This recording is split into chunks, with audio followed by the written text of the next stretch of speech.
and Stravinsky he'd piously prate.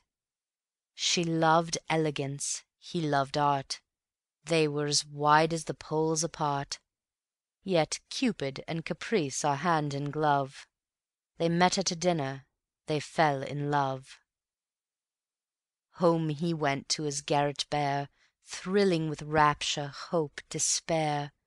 Swift he gazed in his looking glass, made a grimace and murmured "Ass!" Seized his scissors and fiercely sheared, severed his buccaneering beard, grabbed his hair and clip, clip, clip, off came a bunch with every snip.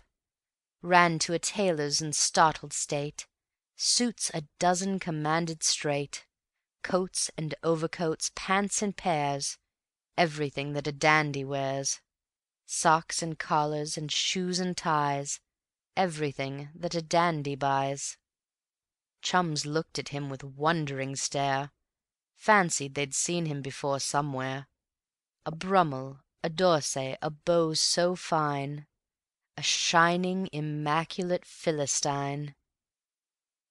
Home she went in a raptured daze, looked in a mirror with startled gaze, didn't seem to be pleased at all, savagely muttered, "Insipid doll!" Clutched her hair and a pair of shears, cropped and bobbed it behind the ears, aimed at a wan and willowy-necked sort of a Holman Hunt effect, robed in subtle and sage-green tones, like the dames of Rossetti and E. Burne-Jones. Girdled her garments billowing wide, moved with an undulating glide. All her frivolous friends forsook, cultivated a soulful look, gushed in a voice with a creamy throb over some weirdly futurist daub, did all, in short, that a woman can, to be a consummate Bohemian. A year went past with its hopes and fears, a year that seemed like a dozen years. They met once more. Oh, at last, at last! They rushed together, they stopped aghast. They looked at each other with blank dismay.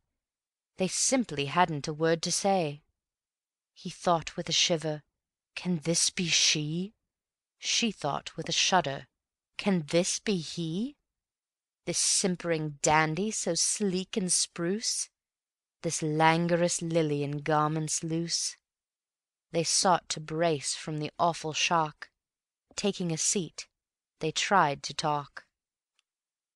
She spoke of Bergson and Pater's prose, he prattled of dances and ragtime shows. She purred of pictures, Matisse, Cézanne. His tastes to the girls of the Kirchner ran.